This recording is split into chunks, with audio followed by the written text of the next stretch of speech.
Welcome to the Drop the Needle podcast, your backstage pass to the corporate jungle. I'm your host, Jim Alstott, and here, industry titans step up to the mic, sharing their epic journeys. We're hitting the high notes and the low notes of their careers, creating a symphony of success. This isn't just another interview show, it's where truth bombs are dropped and secrets are revealed. So grab your conductor's baton because who knows, this just might help you compose the next huge hit of your career. Are you ready? Let's go. Hi, everyone, and welcome back to the Drop the Needle podcast. I'm your host, Jim Alstott, and I'm so happy you all decided to join us today. Well, speaking of today, we're in for a truly special treat. Joining us is the wonderful Gail Alexander, a spiritual guide who blends ancient wisdom with modern healing in the most fascinating ways. She's known for creating these incredible things right behind me, and those of you who can see, you'll see that there's a mandala, and those of you who can't, and you're just listening, take a look later. These mandalas are personalized geometric patterns that work as spiritual tools for personal growth. And what makes Gail really unique is how she combines her background in traditional therapy with spiritual practices. She helps people navigate life's ups and downs through intuitive energy readings and something pretty amazing called Akashic Records. We'll definitely get into that during our time together. Today, we're going to explore Gail's journey, learn about sacred geometry in a way that actually makes sense, and discover why she believes we all have natural healing abilities that's just waiting to be remembered. Whether you're deep into spiritual practices or just curious about exploring something new, this conversation is going to be enlightening and fun for sure. So, ladies and gentlemen, let's welcome the insightful and inspiring Ms. Gail Alexander. Hey, Gail. Hey, Jim. Thanks for the opportunity of being here. Oh, thank you for making the time. I know your schedule is jam-packed, so I'm very appreciative of that. What I'd like to do is maybe just give you an opportunity to, well, your toolbox is pretty amazing. So of everything that you have in your toolbox, I should say, why don't you just give everyone a little bit of background and insight about you? Okay. The short condensed version. When I was little, I was extremely psychic and intuitive. And my mom had had a stillborn, and she told us the baby was still sick and in the hospital. And I came home from preschool, put my arm around her and said, "Mommy, why are you lying? The baby's in heaven with God. It's not in the hospital." And then a couple weeks later, I told my parents that my grandfather was going to die of a massive coronary. And sure enough, he did. So then my gifts got silenced because people were afraid of what I was going to say and what was going to happen. So everything got shut off for a really long period of time and then started to come back. In my early 20s, I was doing my internship in a Catholic hospital for eating disorders, and my grandfather that died when I was 5 was sitting across from me while I was eating lunch. And my other grandfather, who was alive, was having a heart attack that day, so he was there to tell me. Oh my gosh. So that's when they started to come back. And then I really didn't do much with it until my 30s when I took an opening to intuition class. And then it was like I apologize for this analogy, but it's my favorite way of saying it. I was on Mr. Toad's Wild Ride on acid. I love that. As a matter of, it's so funny that you brought that up because I've got it. I showed you before the show. I put little bookmarks in here to talk about that, and that was one of the things. Mr. Toad's Wild Ride on acid. I was like, okay, I got to talk about that. Well done. Well, everything came back. Like within the week, I took the class. Well, there was an orb. I did psychic surgeries. I created ceremonies. I got downloaded with information on DNA. I saw how the pyramids were built, and I got an entire history of civilization. That was all in a week. Okay. So if one of those things happens to somebody, they think they're going off the rails. How How in God's name were you able to keep it all together? I'm Well, being I think serious. the interesting thing, is I grew up Jewish, and I wrote a book called Jesus and the Jewish Girl, because the first night of the class, we were outside by a fire at a fire pit, and this golden light went all the way around me, and then Jesus was standing in the fire, and then Jesus went with me everywhere I went for like the next 5 years. Whenever I would close my eyes, Jesus was there and with me.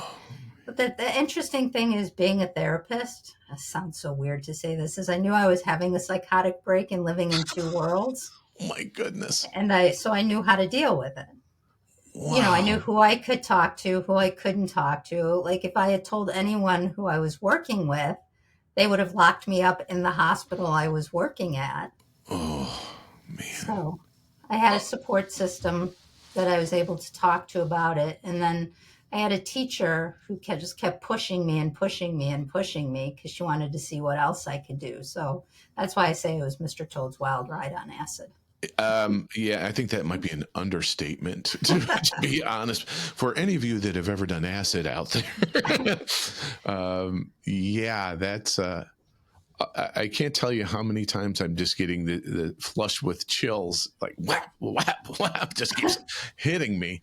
And I think that's about the best way I can describe it, as hitting me, because it just feels like somebody going, huh, listen, listen, listen, listen. Oh, wow. That's amazing, though. So with that, having all of those things opened up, and you said they got kind of pushed down or locked up, Mhm. and then they opened up all at once. Is there any one of those, one of the tools that you go, okay, that's my go-to for things, or does it depend on the situation, the person, the client? Depends on that, but mostly the knowing. I always fall back on the knowing. I just know that when I open my mouth, I'm going to have the answer. And Wow. so I don't worry about, what's coming at me or what people are going to say. I trust my spirit team that's around me, that no matter what happens, I'll be okay, and that I'll have the answer. Wow. But can we go back to like my wild opening? Because everyone's like, Yes, well, please. she got to do that. How come I can't do that? And I think the important thing is that we all signed up to do it differently. If we go back to the introduction, you said that I said everyone has gifts, and I truly believe that. I believe, though, that everybody's different. We each play a different part in the whole picture or the whole tapestry. So my opening isn't going to be the same as everyone else's. I needed it to come through that way so that I would pay attention. That I Yeah. couldn't deny it. It had to be something like that for me to lean into it. Something epic like that. Mhm. Holy Yeah. cow. And you brought up something very interesting with that, because, and Gail and I met through Jen Weigel's Spiritual Social Club. And the first time I saw Gail face to face was actually at the I'm Spiritual Damn It performance that Jen gave Mhm. last year. So the reason I bring that up is, one of the things, when you're sitting in the Zoom meetings, and that's the best way to do it because people are Mhm. from all over the world, I hear how things come to people. Mhm. And I don't know if it's natural or what. All of a sudden, I start the comparison game within me going, huh, I wonder if that's how I should look at something, or I could look at something. And I started to, I don't want to say force things, but maybe, I guess that's probably the best Mhm. way to say it, is I started to force things and say, okay, well, it's got to be this way. And I started to really concentrate on something, and it never really materialized, never really panned out for me. Do you find that to be pretty common for people? I do. There's a reason I don't talk about it often, is because people always then compare themselves to me, and it's not about being like me. And I'll give an example, if that's okay. How Please. I do mediumship is very different than like evidential mediums and stuff like that. And I always wondered why I was doing it wrong. why I wasn't getting the information the same way as they were.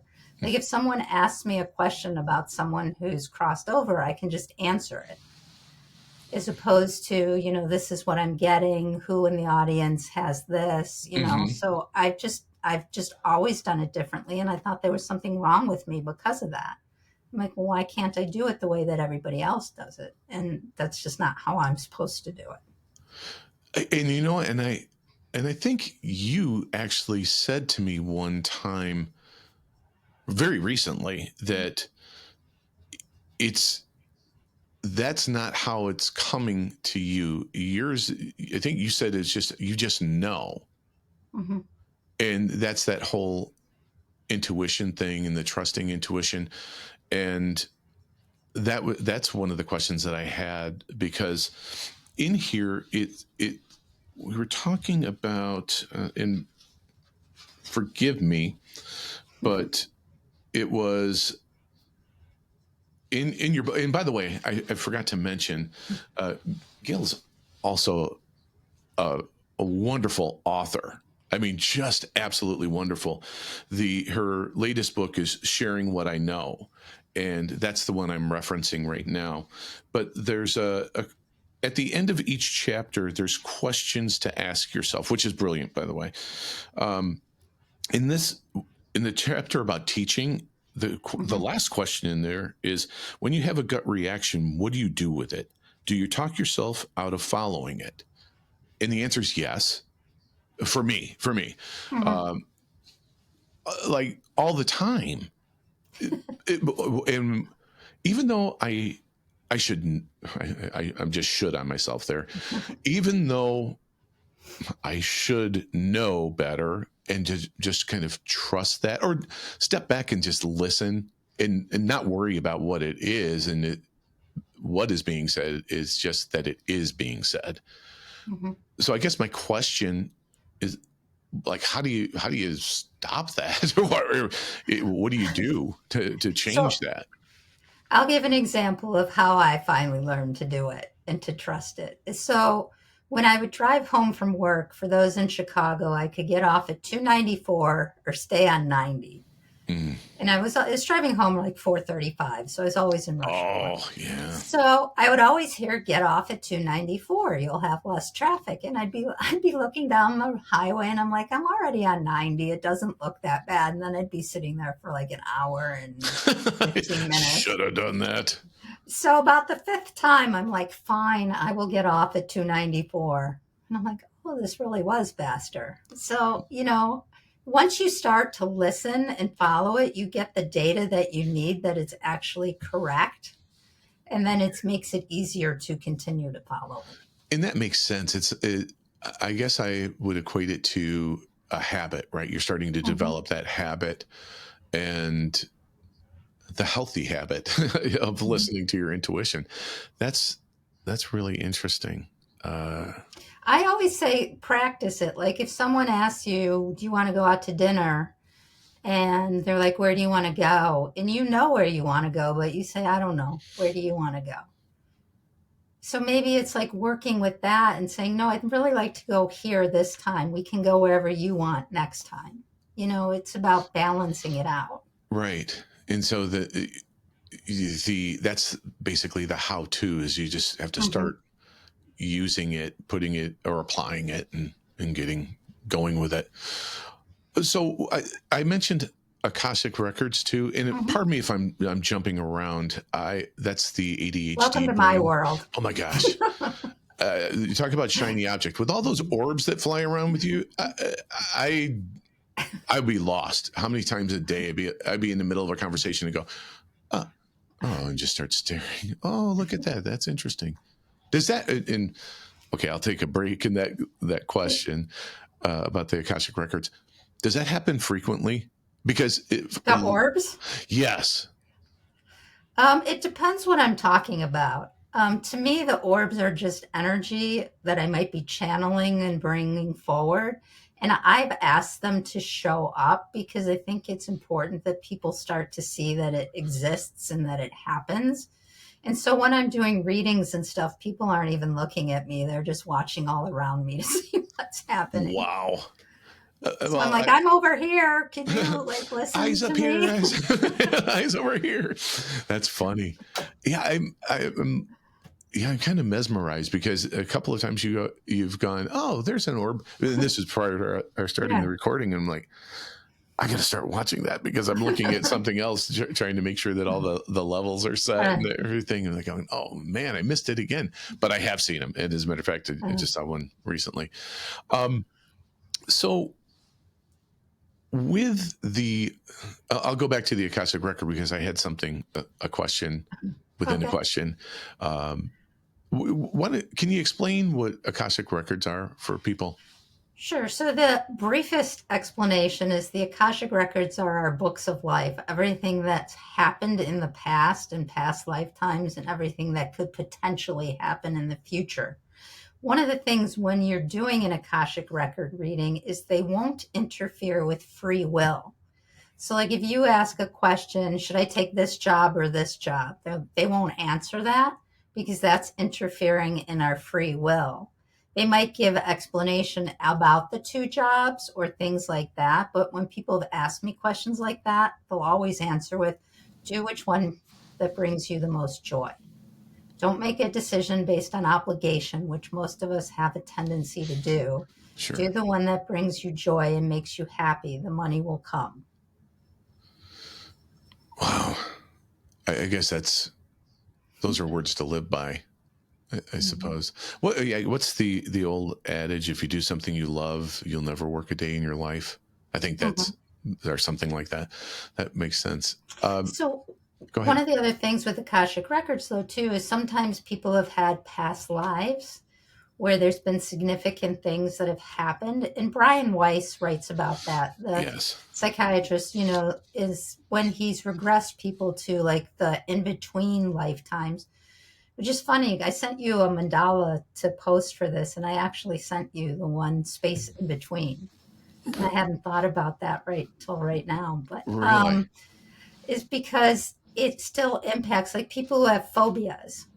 Like I don't know how many readings I've done for people. I'm like, do you have a fear of water? And they're like, yes. And it was really interesting. And one of the people, they died on the Titanic. Oh my gosh. And it was really interesting. And others were drowning and things like that. So and then they're like, oh, that makes so much sense. That explains why I've never in this lifetime been able to go in deep water or things like Be that. And then comfortable once you there. talk about that and bring it to the surface and clear it, the phobia can go away.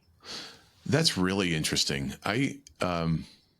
With water, I will say that I had before I was born, my mom's brother. My mom was the eldest of three, Hmm. and her brother Eddie was the middle child.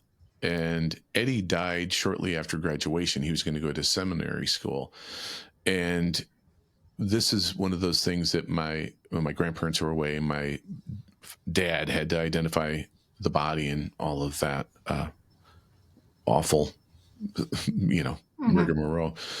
But there was an installation of fear around water, and as a child, I just want to get in there and play. And my grandparents, and rightfully so, they had a life changing traumatic experience occur dealing with water. They didn't want any horseplay. Essentially, there's a commercial right now with Nick Saban that is renting a VRBO. There's a nice pool, no fun. Hmm. You can't splash around. You can't do it there. All that stuff. Hmm. But it was kind of like that when I was growing up. But I still wanted to get in the water, but I had a fear. So fast forward to might have been like 19, and I just I, I decided, to get over my fear of water, I was going to learn how to scuba dive, and I just did that.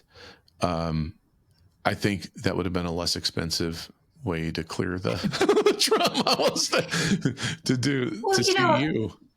the example that I used to give when I was counseling is so three generations. So this guy married into the family, and his wife was making Christmas dinner, and she cut off both ends of the ham and put it in the pan to cook it.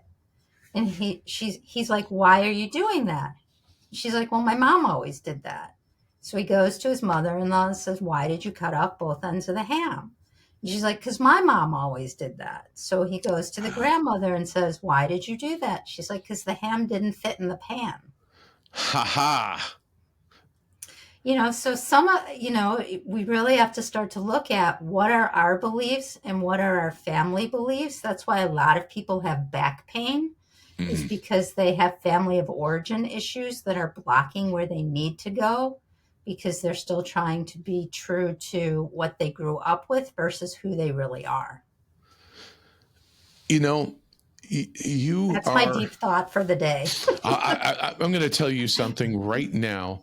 You are a ADHD person's dream come true and nightmare all at once. And no offense for that statement, but I'm thinking, oh, counseling. I want to go back and do you ever have any conflicts? And then you say something. I'm like, oh shit, there's another. I like that. There's so many different ways that I want to go with this, and damn.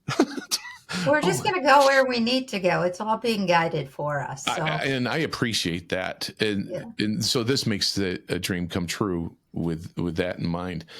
And my initial thought or question was, how difficult has it been for you as it relates to being a counselor and then this intuitive, spiritual person? I'll share a story from grad school, because I used to get in a lot of trouble in grad school. So I was in my counseling class, and we had to listen to the recorded tapes of sessions with, the other people. Mm-hmm. So we were 5 minutes into the session, and I said, this is an unresolved conflict with the mother. And the teachers are yelling at me going, you can't say that. We're 5 minutes in. There's no way you can know that. So they made us listen to the entire 50 minutes of the session. At the end of the session, the person starts screaming, I've had this unresolved conflict with my mother for 20 years. Oh, my gosh. Here's the spoiler alert in class. And in movies. Oh, my gosh. And then the teachers were absent for some reason, so I proceeded to tell everyone what was wrong with their clients so they could actually make some progress. Oh my gosh. And the teachers were really mad at me when they came back, because they're like, people need to figure this out for themselves. I'm like, well, this is frustrating because they're not getting to where they need to go. Right. Well, so that's interesting from the standpoint that I look at, you're clearly a very, very intelligent person. And so my wife is probably one of the most intelligent people that I know. And now she's got somebody to compare it to with you. But that reminded me with her playing Wheel of Fortune or something like that. It's like, don't even bother. There's 2 letters up there out of, a phrase. And she goes, oh, da-da-da-da-da. And I just look at her and it's like going, how the fuck did you know that? How did you get that with 3 letters and it's like a sentence? I don't know. I just know it. And that I'm not so good at, but like, if you put me in a room with people, I will tell you what's wrong with every single person in the room and where their blockages are. Oh my gosh. So that's okay. That's interesting from the standpoint early on. Did you feel compelled that, you just had to not blurt it out, but blurt it out, what was going on? No, because remember, I grew up silenced. So I didn't think it was okay right. to share any of it. Right. It took me, I used to hide behind just drawing the mandalas, and everyone's like, you need to do intuitive readings. And I'm like, Really? I'm like, no. So that must have been firmly entrenched in you to zip it. Yeah. Wow. Well, that sucks. I'm sorry. Now I usually, even in classes and stuff, I usually don't say anything till someone asks me, because once I start talking, then my experience has been as everyone else starts to feel bad, going, how come she's getting all that and I'm not getting anything? So unless you ask me a specific question now, I usually won't say anything. Well, isn't that funny how we always turn it to ourselves? And I did that earlier when I was talking about the comparison. And instead of going, oh, wow, that's That's amazing that you are able to do that. Oh gosh, it's like so Gail and I had a conversation yesterday, and I said one of my biggest fears is because she's got so many offerings that it's like the fireworks, it has that big blossom that goes poof, goes everywhere. That's my brain right now, because this is really the first time you and I have had an opportunity to just talk. You and, well, right. It's not the first time. Yes, we have a couple of times, but and this was one of those things that I talked about yesterday. We start talking. I'm like, oh, I got to stop. I got to stop because I'm going off the rails right now because of all of the things that are coming into my mind. But so going back to keeping everything quiet and use your words, hiding behind your mandalas. Can we talk about the mandala for just a moment? Because we did talk about that briefly yesterday and how it comes to you. Sure. I'll tell the story of how it came about. So it was also in that week opening to intuition class. Mr. Toad's Wild Ride. Mr. Toad's Wild Ride. The teacher said we were going to make gift mandalas for each other. And I had the biggest panic attack, or I sometimes when I'm overwhelmed from my adolescence, I'll become oppositional. I don't do it often anymore, but I'm really good at doing it. And so I held up the class for 45 minutes saying, you can't make me draw this. There's no way I'm drawing this. So when I'm really supposed to do something, I tend to be a little resistant to it. And then I'll give another example about something completely different. And so after 45 minutes, I finally agreed. We did the meditation. I drew the mandala. And the guy that I got paired with also had lazy eye, just like I do. So they gave me this very medical picture. This is the first time I've ever done this. And I said, you're supposed to put it on a record player and watch it go around to make your eye work better. And he's like, I don't like it, because mine looked different than everybody else's in the class because it was medical. And so I didn't want to draw for a while after that, but there was no stopping this opening that came. So that was in 2000. This is 2025. I have like 5,000 mandalas. Holy crap. If not more, because they come in at different times. And if anyone wants to watch the energy from 2020, the year of the pandemic, I took all the mandalas that I drew for the entire year and put it in a book. I've never done that before. I've never released an entire year of mandalas before, but it's a progression of how energy works and what we all went through and things like that. So it's really kind of interesting. That is, I was just going to say how interesting to watch that evolution and to actually go back and reflect on that, because I would imagine that when you're in it, I can only speak for myself, that if I were in that, I would just be in that. I couldn't go, okay, well, this came from here and I'm looking at how things are going. I'm curious as to where it's going to go. But okay, so we're talking about the creation of the mandalas. So when they come to you, and I guess I can go to any one of your gifts of how do you receive that? How do you see that? How does it come in? And we'll talk about the mandalas specifically, but then the tag question is, with some of the other gifts, then how can you differentiate between what it is that you have that's like a will or a thought versus what's coming in? Okay, so with the mandalas, I used to have to sketch them out, like when I would see them, because if I was at work or something and it would come through, I would sketch it out so that I could go home later and create it. Now they'll tell me you need to draw, like when there's natural disasters or things like that. They're like, you need to create a mandala for this and put it out in the world. And I'm like, I don't feel like drawing. And they're like, you need to create a mandala and put it out in the world. And this is where the free will part comes in. I can either do it now when they suggest that I do it, or I'll be drawing at 2 a.m.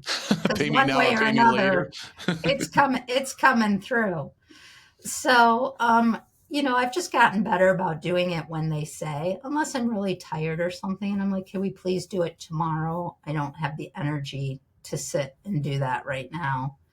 And sometimes they're respectful of that, and sometimes they're not. It depends what the situation is in the world.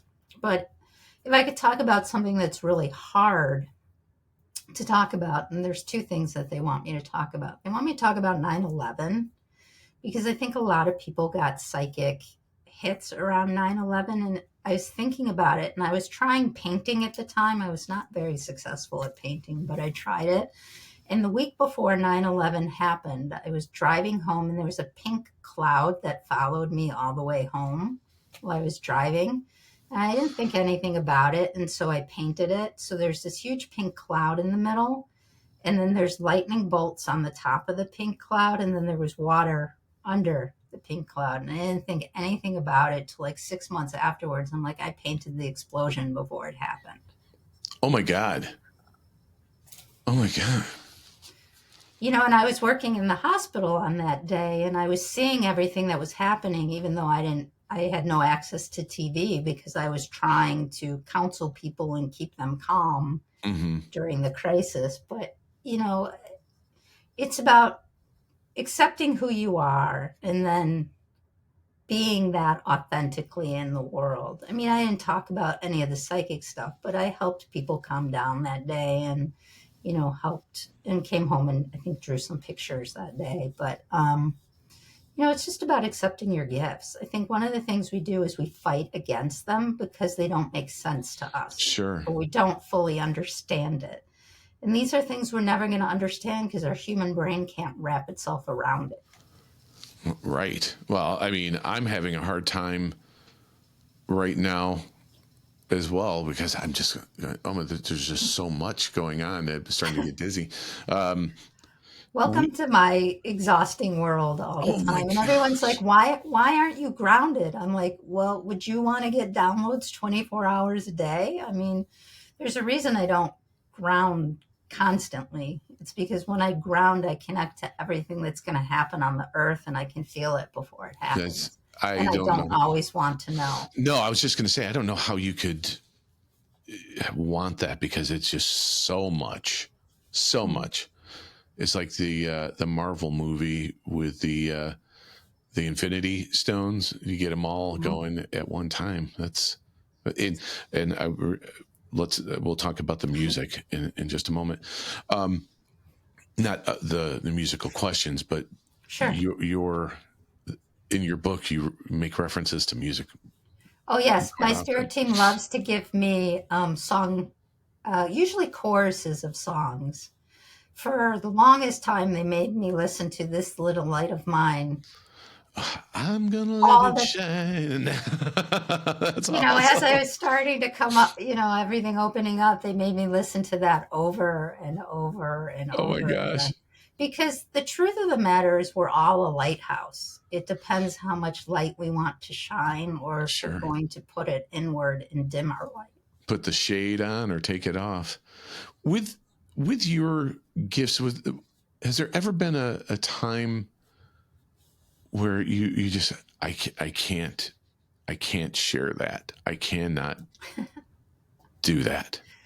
I always think back to one of my first readings that I did, and she asked me when her father was going to transition, and I just kept saying the number 2. I'm like, it could be 2 weeks, 2 months. I knew it was 2 days. I just couldn't say it.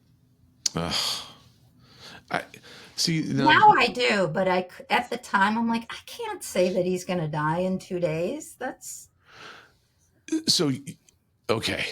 So you have a comfort level in that because it's not your information, right? You're just the conduit for that. It's the messenger, right? Yeah. So you're really at that point right now. That's impressive. So I could give some examples because I think people have had these experiences. And one of the things is my spirit team says is you always get to go first and then you get to help other people deal with it. Right. So like when my parents were transitioning, I went back to the hospital after dinner everyone had come during the day, and the doctors told us it was going to be that day. And I knew before Mm-hmm. that. And I was sitting there and I saw my great aunt reach down to take my mom. And my mom, telepathically said, I won't go while she's here. Right. So they said 9:03. So my friend came to hang out with me, and it's 10 to 9. I'm like, we have to leave. And she's like, why? I said, because my mother will be leaving in 15 minutes.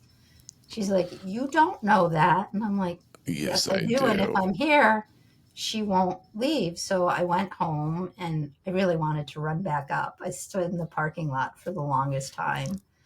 But I'm like, she won't go if I'm here. It's very important to her that I'm not. And so I get home, and then I just sat and waited. 9:45, the phone rings to tell me that she transitioned. And then hospice does not care for me much, because I've argued with hospice when my dad was dying. Like, he's going to die the same day my mom did, which was August 14th. And they're like, no, he's not. I'm like, yes, he is. And they're like, no, he's not. And so the morning of August 14th, I get a phone call from hospice, and they're like, he made the turn. You might want to get to the hospital. Yeah, And yeah, I'm yeah, like, yeah. That rally. and so I leaned over and I said, Dad, please, I can't handle you both going on the same day. I can't handle that. And I didn't realize my grandfather, the one that died when I was little, died on my father's birthday, which was June 3rd. I did not know my grandfather's birthday was August 15th. My dad died at 4 a.m. on August 15th. My entire room lit up like the horizon. I'm like, bye, Dad. And then just sat it and waited for the phone call. Oh my But gosh. people have had those experiences. No one feels comfortable to talk about it. We've all either gotten messages that someone's leaving, or they've come to visit us after they've left.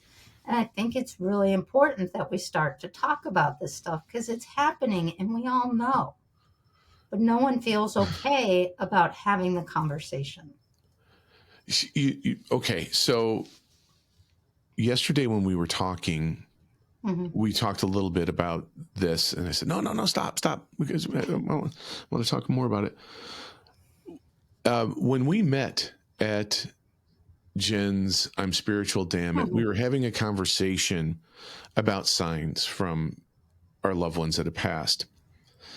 And yesterday I was explaining, my mom was in a car accident in 1994, April 11th, 1994.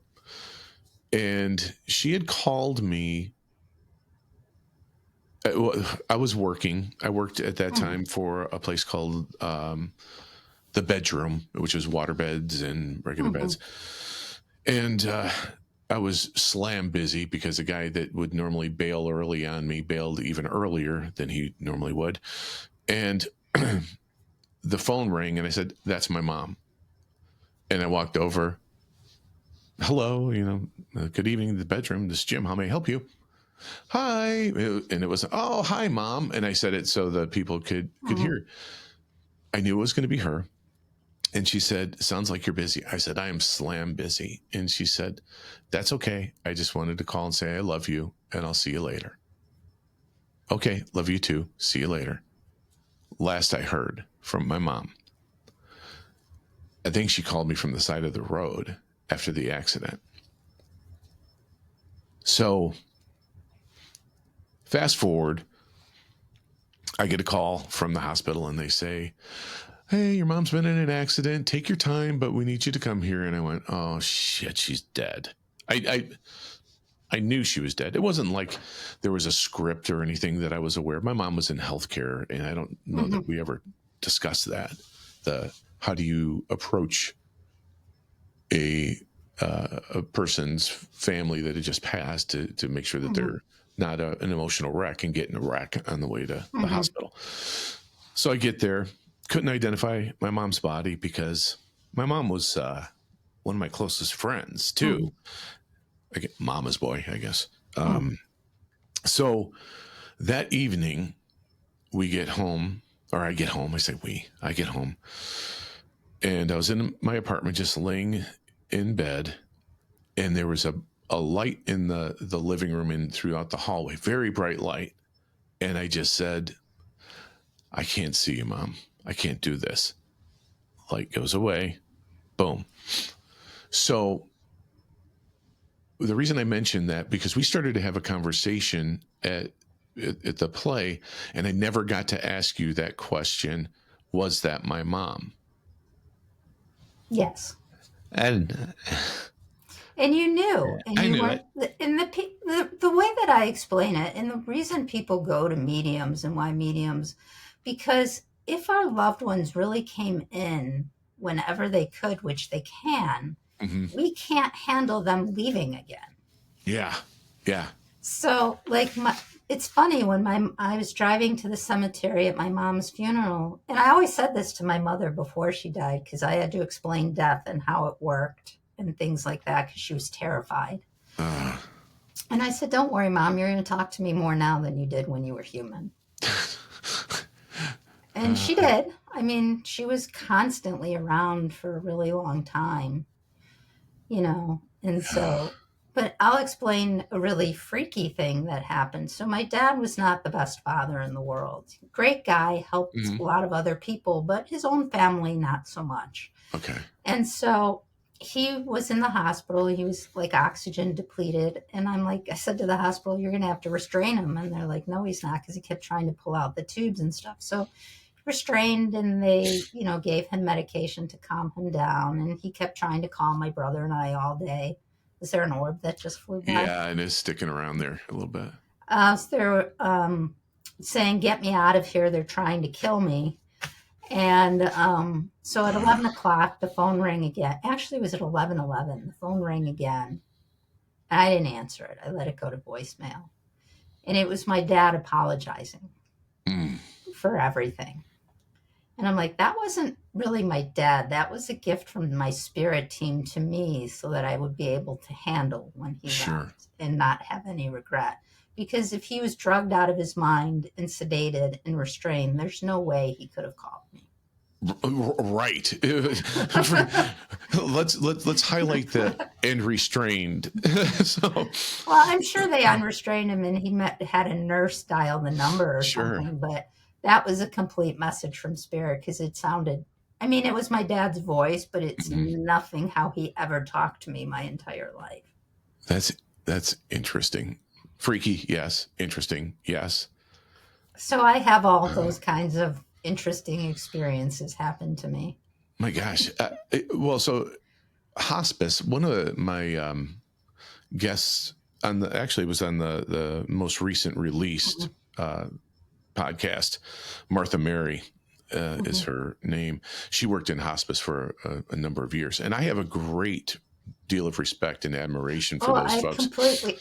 Completely do too. It's just only with my own family members that I've ever done that. With my grandmother was dying, she had such a special relationship with her doctor who was on vacation, who promised to come visit her. And so I said to hospital, she's waiting for her doctor to come.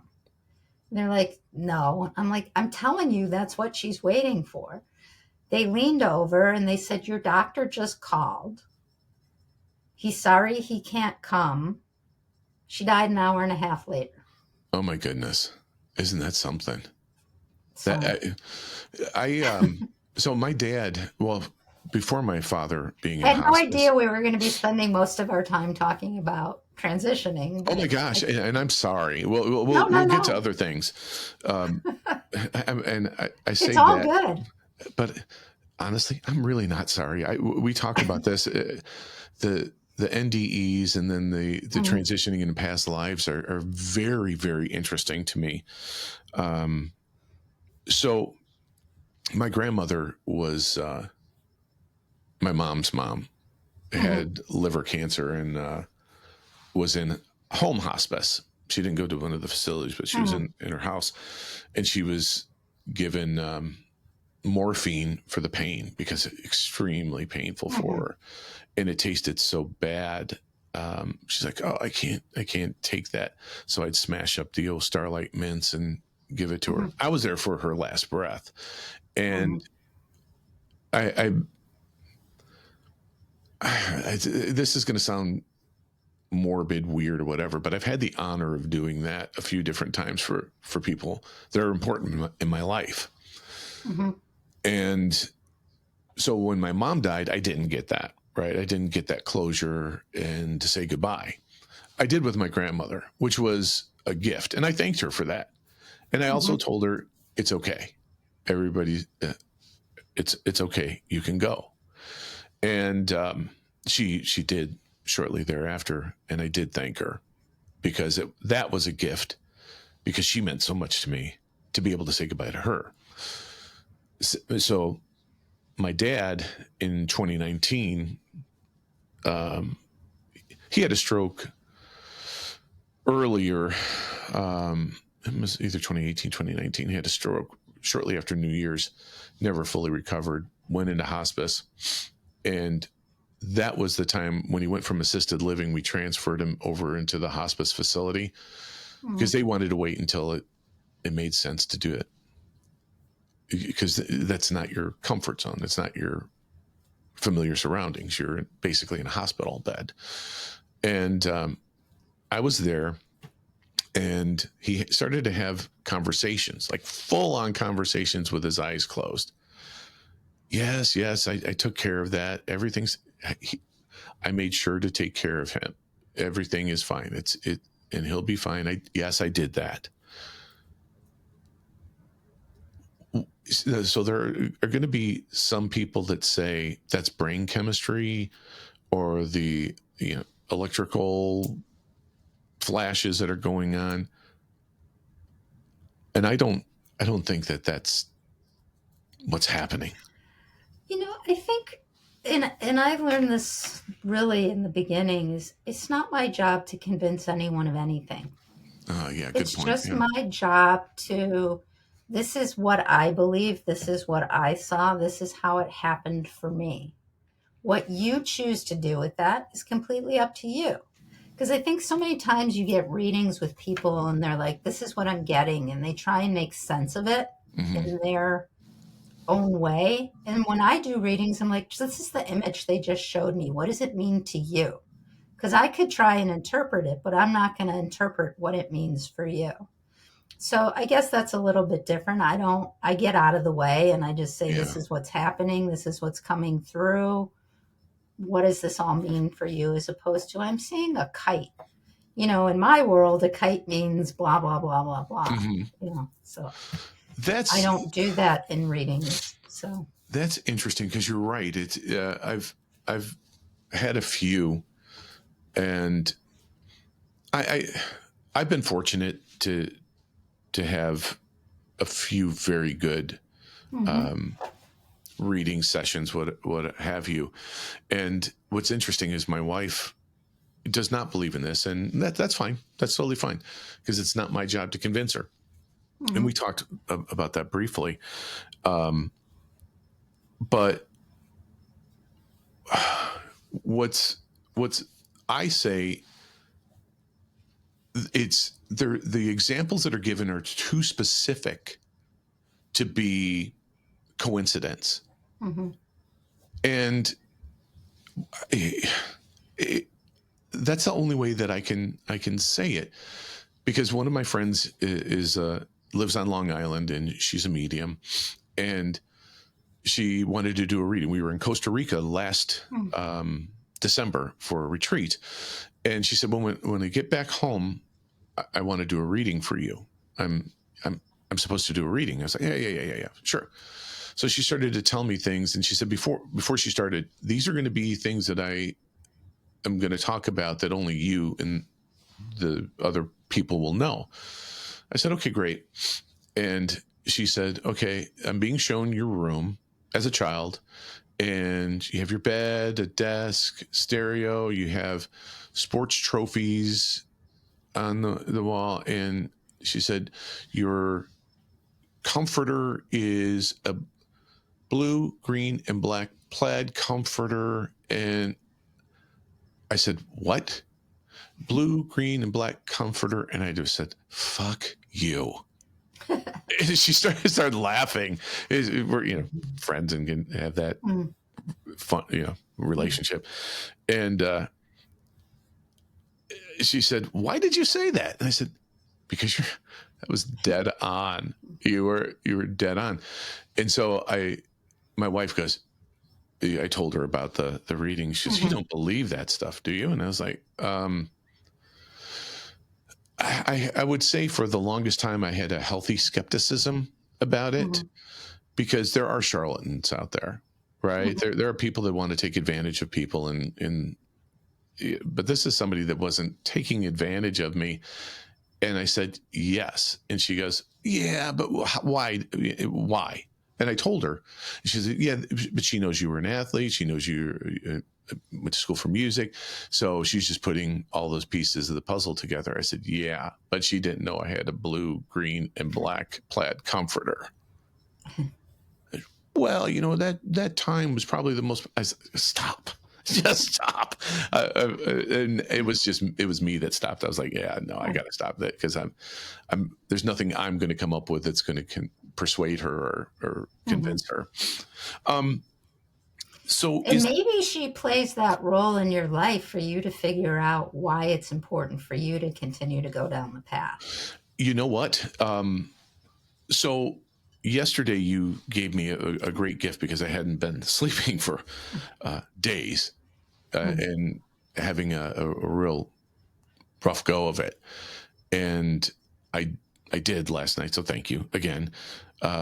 Straight through 4 hours till 4 a.m., and that was a blessing. But one of the things that we were talking about recently is why, for me, Mhm. why why is this so important? Why are you searching for these answers? What is it that you're looking for? And I think that you just hit it on the head, as like her involvement in this whole, not the antagonist as this negative, entity, Mhm. but to really define it. My my desire to know more and experience more is that. And I don't know, that's pretty cool that you said that. you're you're very intuitive. I like to say I'm a tad bit psychic. Mm. Yeah, yeah, just a tad. Just a tad.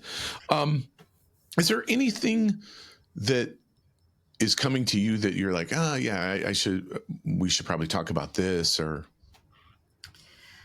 They want to talk about healing a little bit. And I was probably one of the most skeptical people about. So, in Mr. Toad's Wild Ride on Acid, one of the things that happened is the teacher had just come back from time with John of God. So, we were doing healings like that. hmm And so, I got pulled in first. And she's like, "You're going first because you're the most skeptical." I'm like, this is just ludicrous. I can't believe I'm even here doing this. And so, she did whatever she was going to do. And then I went back out and meditated. And then I don't know, because when I meditate, usually I'm out. I have no idea how long I've been out, what's happened. I just really? go.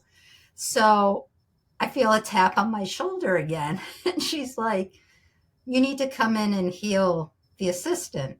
And I looked at her. She pulls me back into the room, and I looked at her and I'm like, "Are you out of your mind, lady? This is the third day of class. I am not doing a healing on anybody." And she's like, "You're going to know what to do. Just do it." And I'm like, "No." Again, Digging that. my heels in. No, you can't make me. She's like, "Would you just do it already?" So I don't know. I took my hands, moved them, like, "Am I done now? Can I go?" Heels, go. And then, That's awesome. as I continued to work with her, she would have these healing Sundays where you do it like in La Casa, there'd be current rooms and things like that. I was always in the healer room, and I was always the one that got called up to do the healings or psychic surgeries or whatever you want to call it. It Wow. is the part of myself that I am the least comfortable with because I Really? can't explain it. And I know the power that comes through me and it makes me uncomfortable. So yes, you can have all these gifts. And I've always said it can be a blessing or a curse. It depends how you want to view it. Sure. Most of the time, I think of it as a blessing, but the healing stuff still freaks me out a little bit I because get I've that. literally seen white light shoot out my hands. I've people got up off the table and they're like, "Oh my God, I feel amazing." I would see people laying down on a CAT scan, like a CAT scan table, Yeah. and I would see all the parts where there were problems with light up, like an X-ray. Really? Hmm. So it's interesting that the image that came to my mind is one of those that you see the dark planet and all you see is like the little lights popping up, pop, pop, pop, pop, pop, like when you're flying, right? Hmm. And you see that. What do you think the why is for all of your gifts? Why you and why all of them? Well, why for any of us is that this is what we agreed to all come back here and do. Whatever we're doing is the purpose that we came back to do. I've been told that I've spent lifetimes training for this right now. So, this is the time for me to just put everything in action. And my favorite thing and way to describe myself, or used to be, is a reluctant mystic. That that makes Mhm. when that makes sense though. Uh-huh. I mean that totally makes sense from the standpoint that you have all of these things going on, and it's just like, okay, all right, I'll do that if I have to. I'll do that, and I'm sure you don't necessarily feel like you have to. Mhm. It's more of a want. I'm guessing it would be. Sometimes it's a push that I have, especially with the mandalas. Sometimes I have to. Is that There's right? certain frequencies I have to bring forward through to the earth. Yes. What happens if you don't? I've never not done it. I might delay it a day or two, but I've never not done it. Do you get So sick or anything when you do that? Does there like not anymore, because I said if they want me to be quiet and give me downloads, just tell me I'll watch Netflix all weekend. I don't need to get sick anymore. that's that's pretty cool actually. Um, so we talked a little bit. I've been writing Sure. things down here. Um, in your books, you mentioned that, and we talked about the music that comes to this Hmm. little light of mine.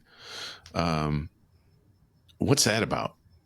In what kind of significance do you think that there is with that? Song titles. I call it the metaphysical jukebox. I love that. Like when I'm doing readings, that's because I think everyone relates to music.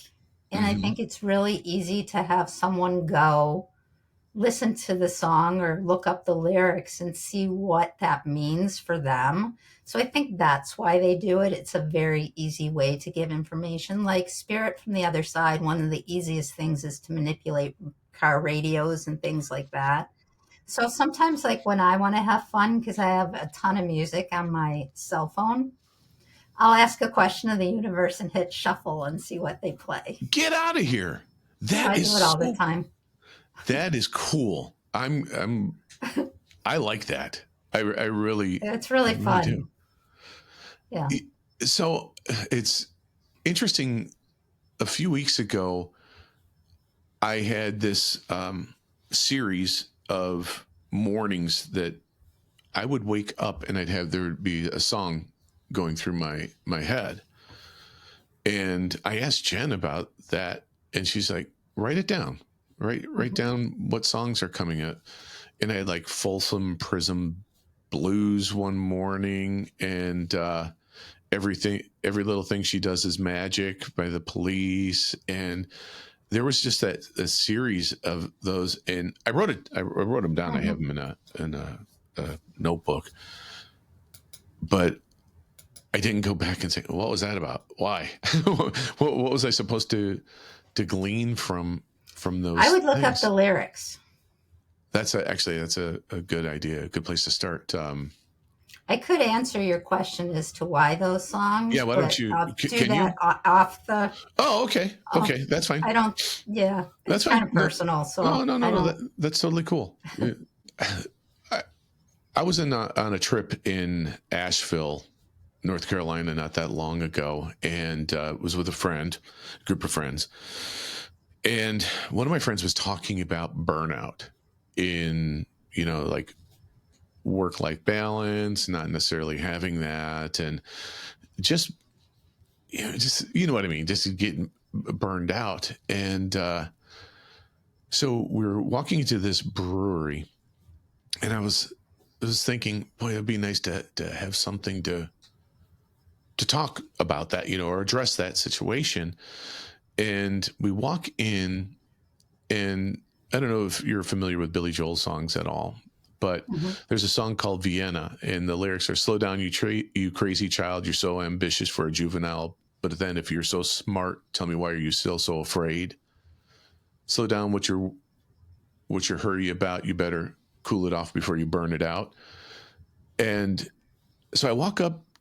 We get a table. I go up to the bar to get beers for everybody, and Mhm. I said, "Hey, who's the Billy Joel fan?" That was a deep cut for somebody. And the bartender goes, "What?" And I said, "Who's the Billy Joel fan?" "There's no Billy Joel fan here." And I was like, "But Vienna was on. Is that on a rotation?" And she goes, "That was the first time I ever heard that song." And I was just Mhm. like, "Holy shit. That's it." That was it. And and that was one of those things that I didn't even tell my friend that Mhm. was the deal. But to me, I was just like, aha, that was a nod, right? Or a Mhm. wink or whatever you want to call it. It's just like, hey, slow down. You don't have to be in such a hurry. You're gonna get there. Just slow it down a bit. So that's interesting. I took that to be what it meant at Mhm. that time. And it's also interesting to me why then, as we're talking, the choice for Drop the Needle podcast. And well, obviously, because as I mentioned, I went to school for music and Mhm. was a musician, sang in bands, and before that sang opera. But to have that come through as one of the preferred methods of communication, I guess it also, yeah, there goes a chill. That must have been the Well, why. music. Yeah, music was important in my family. It's not that anyone played instruments, but I remember being little and my grandmother taking us out of school to go to the symphony. Like Mm, they wanted us to have an understanding. My family was very liberal. I mean, my great aunts started the Seamstress Union in Chicago. So, I mean, I come from a very holy liberal cow. family of kind of social justice, and everyone Mhm. was always treated equally, so music was always just a part. Like my dad had his favorite musicians, my mom had hers, so it just was always a part. And I mean, I liked music. I liked the feeling of music and stuff. I tried to play different instruments, didn't go very well, but I tried. Had piano lessons for years when I was little, but I wouldn't practice or anything. And I couldn't read the sheet music, so I would just Oh watch the yeah. teacher play it and then I would just play it back. Uh, So, I can relate to that. I don't think I really was able to read music very well until I was in. I had, sorry, everybody in my music classes. Until I went to DePaul University, I started at ISU and transferred to DePaul, and that's when I learned how to really read music. mhm. My brain Already as just a didn't music work major. that way. Uh-uh. Yeah. So, No, that wow. God, this is. I told you this is ADHD overload for me, and there's so many connections that we just keep hitting and hitting and hitting. It's really interesting to me. I'm going to ask a couple more questions if I can, and then we'll go on to sure. the musical portions of this. With your gifts, is there anything that you see or hear from the spirits, universe, that they're wanting you to get out there? Is there a message? I usually do. I just do it through mandalas. Whenever Aha. I have to Yes. put a message out, I usually put it through the mandala. Like lately there's a lot of that have been titled hope or Mm-hmm. things like that. So yes, I just don't directly like voice channel the messages, although I could. That's I just don't. I usually just Sure. put it out. Sometimes I'll write a message with the mandala when I put it out to the world, or that the world really needs this right now. Yeah. And I'll just do it that way because people don't like being told what to do or how to do it. They want to come to their own conclusions. Sure. So by just, and like if you don't know how to talk to people, start with questions. People like to answer questions. Like if I'm getting information and my spirit team is really determined that I get this information to them, and an example always comes to mind. I was in the middle of doing group therapy, and a patient had a sister who had died recently, and she's standing behind me talking to Oh, me, goodness. and I'm in a Catholic hospital, so I'm just like, if your sister were here, this is probably what she would want you to know. Oh, my goodness. And then everyone just started crying. Oh, my goodness. But I mean, I didn't, say it in a way that's like a medium would, like Sure. I'm getting this. Well, I was doing group therapy. I couldn't say it that way. So I Right, just said, if she were here, this is what she might want you to know. That's cool. So I lied. I actually have two more questions. Okay. Sorry. Again, it's just coming to me. With oh shit, in and out like a colander. Message is coming to. Oh god. Okay, I'll go to the It'll other come one. back. Yeah. It will. I was just wondering if you have one experience that you could say, oh, this was one of the most rewarding aspects of my journey as a healer, an artist, or There's been many. Like I like sometimes hearing the feedback from the books going, yeah, some of that's happened to me too. And I had this conversation with the woman who published my first couple books saying, I can't say this stuff. And she's like, you have to. Somebody's got to put it out there because we got to start having conversations about it, and then having the conversations or seeing people shift so quickly. But one that really changed me is I told this woman in a reading, you're going to lose your job. But don't worry, because 4 to 6 weeks, you're going to have a new job. And I'm like, oh my God, that. So she, like 2 months later, she calls me. She's like, I lost my job the following week. And then 6 weeks later, I had a new one. She's like, I remembered what you said, so I didn't panic. That's good. And yeah, I'm like, I don't keep track, but I've been told that I have like a 90 to 95% accuracy rate. Well, that's freaking amazing. I mean, I don't know. That's just what I've been told. Well, I mean, I will attest to this, that everything that you have said to me personally, Mm-hmm. and I can only go by that, has either been accurate or come to fruition. And that's 100%. That's not 90%. That's 100%. And that's just amazing to me. I don't know. I try to stay very humble, though, because I don't ever want to get to a place where I just expect it or demand it, or I just always want to be grateful and in awe of what I do. My guess is that's one of the reasons that your light keeps shining as brightly as it does. I'm being serious. I think there's a reason for it. Nothing happens by coincidence or accident. There's a reason for that. And whether it's a conscious or unconscious reason for how you approach things, that's why you approach it. And it's not for, I don't get the sense that you're doing it as a leverage point or from I'm going to get rich quick from this type of situation. I don't get that from you. So there is a reason for that. And I think that's it. It just keeps you open, humble. And by doing that, you just get more coming to you. I'm sure you already know that, so I don't even know why I even bother talking. It's important to say, though, for everyone, because in the beginning, I can say that wasn't always the case. I was like, look what I can do. And people... party trick.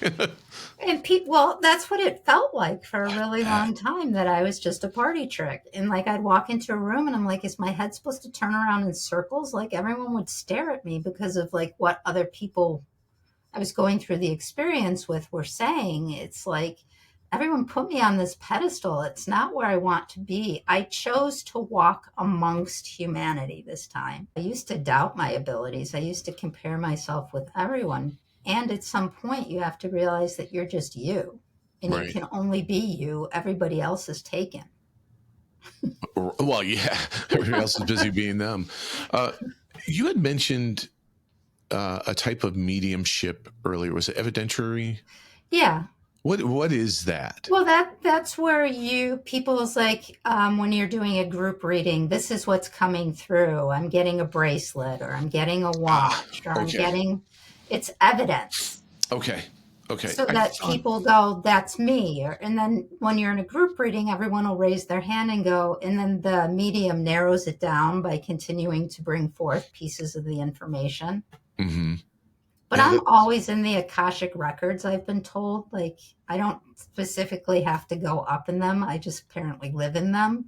So I'm just always pulling information. Flipping pages, visual pages. So how can people then integrate the messages from their Akashic Records into their daily lives? Is that a possibility? Or? Yeah, I think that, and I'll say it this way, when you're ready, the teacher you need will appear.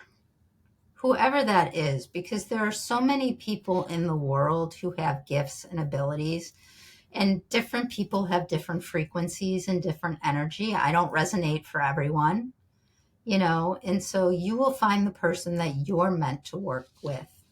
I don't make it, it's like, it's not about me. It's about getting you to where you need to go. Yeah. I have very little to do with it other than bringing the information forward. I'm going to stop with these questions. And you had made the offer to have a follow-up. We should definitely do that, because we still have a number of things that I wanted to cover. So we're going to put a pin in that for right now. Okay. And we're going to go on to more musical. Yeah, we're going to go on to the musical questions. So, okay, as anyone can tell you that's listened to the podcast before, this is the section when I ask the guests some musical questions. And as I mention regularly, I believe music is the tie that binds. And I believe that everyone has a soundtrack that accompanies their life if they just take a moment to think about it. So, are you ready for the musical questions? I am. Excellent. What was the first song that you fell in love with from the radio, or one that you can remember saying, oh, I can't wait to hear that song again? I couldn't think of one, but then I thought about being in 6th grade chorus, and the song Feeling Groovy just kept popping in my head, walking down Cobblestone Road, feeling groovy. So I'm going to go with that one because that's what popped in. That's cool. And I will tell you this, you were the first person that came up with that song. And I remember trust that me, song. I'm probably going to be the first person for all of these. Well, we're going to keep going because we're going to find out. Okay. Did your family have a song that everyone would belt out on road trips or vacations or when you were growing up? We did not. However, my dad would always talk about being centrally located. And whenever he would do that, my brother, I, and my uncle, who was usually with us, would break into Roxanne. Get out. You, you don't have to Really? put on your red light tonight was Yeah. always the line. Yeah, I don't know why that was the song when he would talk about Oh my centrally gosh. located, but Oh my that's gosh. what came through. Oh man. That was the first as well. And I won't do it. Eddie Murphy did it the best in, I forget what movie. Yeah. Was it Oh, Beverly Hills Cop, maybe? it was the one with Nick Nolte. So whatever that one was. Yeah. I Yeah, don't it might remember, be. but It might yeah. be. Do you have a hype playlist in your music that you go, oh, what, you know what I mean? That you get Yeah. that song to get some energy, you get a little bounce to your step. That song that I would do for that is called Sky by Sonique. Okay, I've never heard. When I was going through the Sonique. metaphysical journey in Mr. Toad's Wild Ride, I used to listen to that song over and over and over again. The other one they used to sing a lot was Creed, Can I Take You Higher? Yes.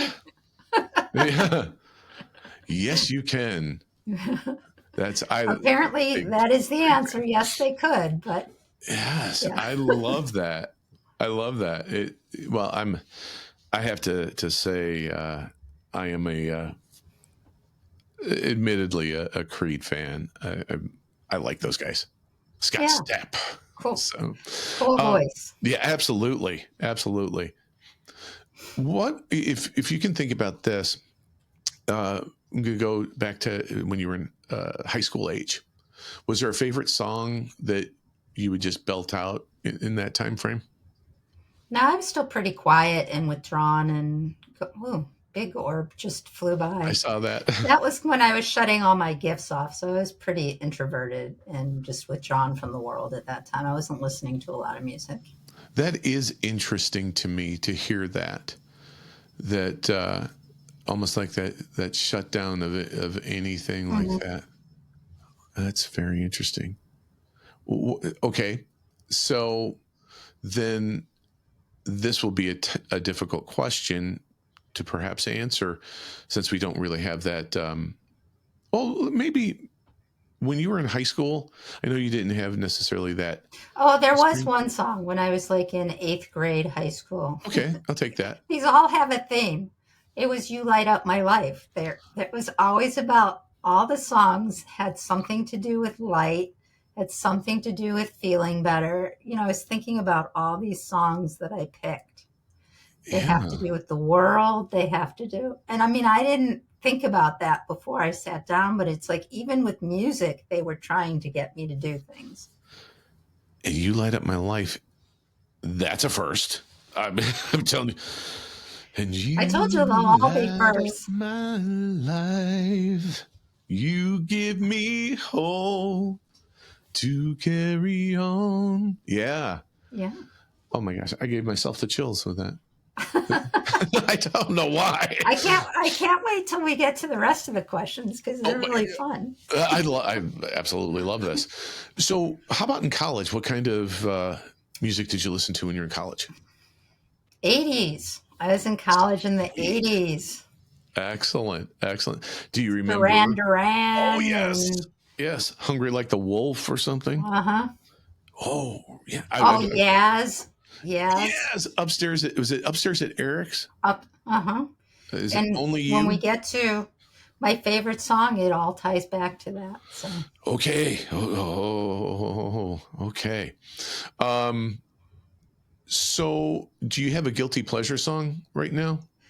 there's a song that I love to listen to called Love Me Now by Melanie Amaro. I don't know that one. She Is was it the ballad? winner of the X Factor. No, it's not a bet. Well, it's just it's a really cool song. Oh, I'm sure Spotify has it, so it'll be on your playlist. Faux show. That's good. That's really good. Um, are there any songs that you believe could impact the way people think or feel about the world around them if they really listen to them?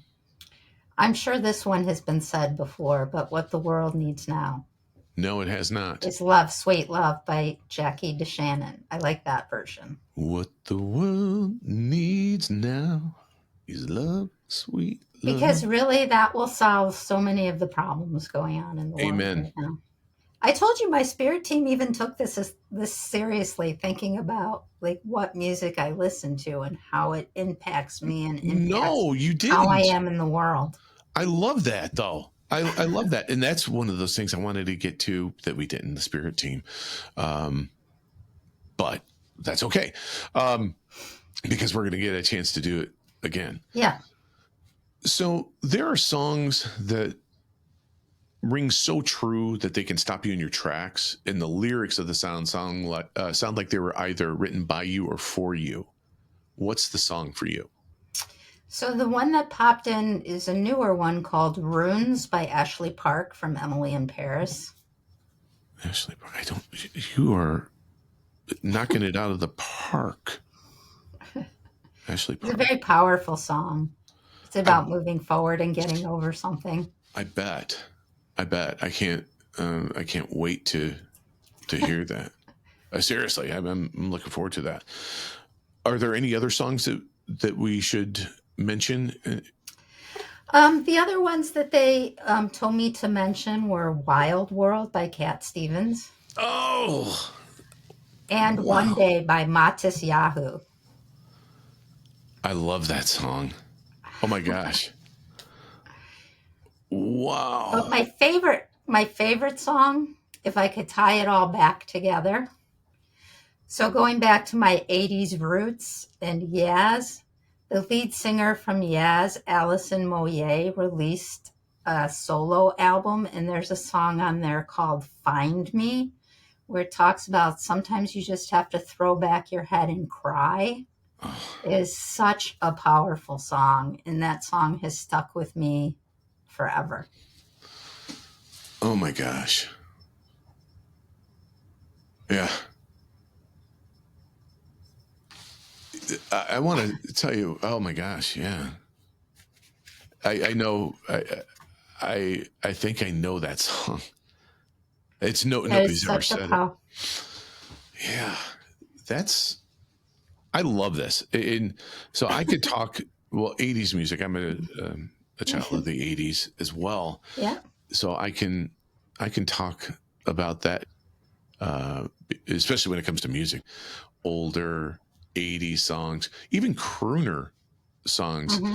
That was the thing for me. I know that was my dad, Dean Martin, all those. That's all he would listen to. But if you want to listen to, so the winner of Britain's Got Talent this year, Sydney Christmas, did a remake of My Way. Really? Her voice is so powerful.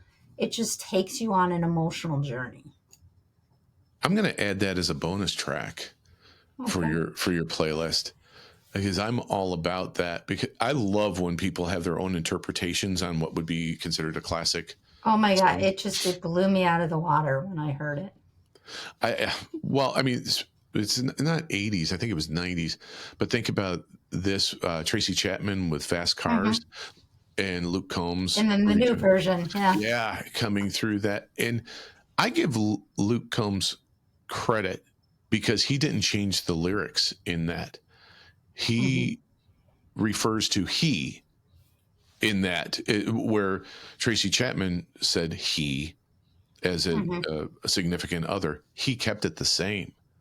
And God bless him for that, because there's so many people, including myself. I've done that before with anyway, that is absolutely fantastic. I thank you. You are welcome. Thank you. That's just amazing.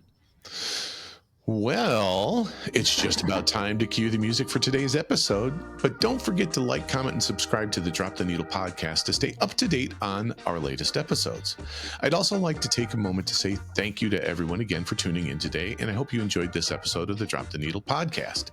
I'd also like to thank our special guest, the no-nonsense intuitive Ms. Gail Alexander, for being on our show today. Thanks, Gail. Thanks, Jim. Can you please remind us how our listeners can get in touch with you again? The easiest way is just to go to my website, which is gail-alexander.com. And it's Gail for Gail. Wonderful. Thank you. Yeah. And I invite you all to head on over to the show notes where there's going to be a link to the playlist from today's episode. All right, my Drop the Needle posse, like Billy Joel says, from the highs to the lows to the end of the show, this is the end of our show. Until next time, this is Jim Alstott wishing you infinite health and happiness and the perfect playlist for your life. Thank you again for being the best part of us. Catch you next time.